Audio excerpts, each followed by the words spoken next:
நீயும் பொம்பளைங்கிறதையாவது ஒத்துக்கிறியா? என்னையும் சேர்த்துதான் சொல்றேன், தரித்திரம் தான்.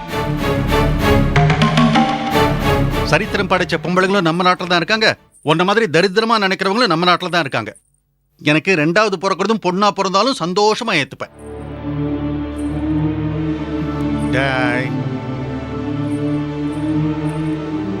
விஜயா, நீ என்னமா சொல்ற? ஊனமா பிறந்தா கூட அதை எந்த தாயும் தரித்திரமா நினைக்கிறது இல்ல மாமா. என் வயிற்றுல வளருது ஒரு உயிர், அது ஆணா இருந்தாலும் பெண்ணா இருந்தாலும் சந்தோஷமா ஏத்துப்பேன்.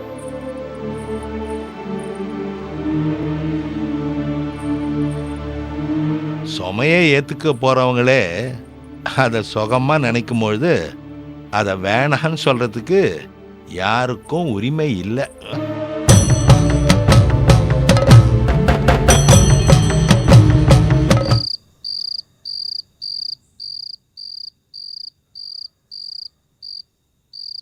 என்ன விஜயா,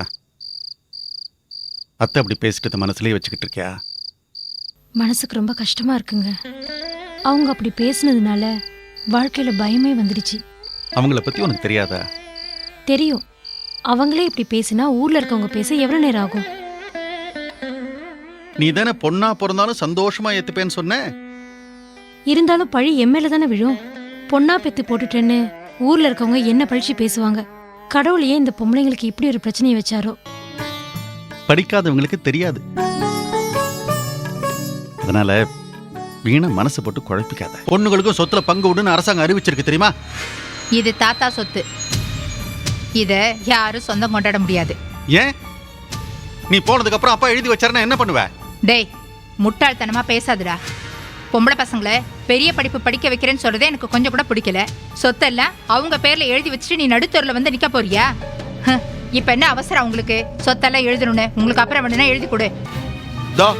என் மருமக இது வரைக்கும் உனக்கு ஏதாவது குறை வச்சிருக்காளா? அவளும் வேற வீட்டு பொண்ணு தானே? ஆமா, என் புருஷன் என்னை விட்டுட்டு போனதுனாலதான் நான் இங்க வந்து நிக்கிறேன். நான் பொம்பளையே பிறந்ததுனால தானே நான் இவ்வளவு கஷ்டப்படுறேன். இதே ஆம்பளையே பிறந்திருந்தா ராஜா மாதிரி இருந்திருப்பேன். அத்தை, இப்போ உன்னோட வெறுப்பு யார் மேல? பொண்ணுங்க மேலயா இல்ல அப்பா அவங்க பேர்ல சொத்தை எழுதி வைக்கிறேங்கிறாரு அதனாலயா? இவரு பேத்திக்கு பேர்ல சொத்து எழுதுறது எனக்கு கொஞ்சம் கூட பிடிக்கல. ஏன்? எழுதுனா என்ன பண்ணுவ? ஏங்க ஏன் இப்படி பேசுறீங்க? நீ சுமாரு.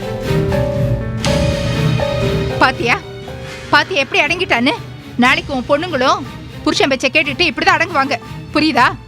நீலாவதி, இப்படி எதையாவது பேசி குழந்தைங்க மனசையும் கெடுத்துறாத. உனக்கு இப்ப என்ன சொத்துல பங்கு வேணுமா? அதுக்காக தான் இந்த பிரச்சனை பண்ணிட்டு இருக்கியா? ஏன் கேட்ட எழுதி கொடுப்பியா?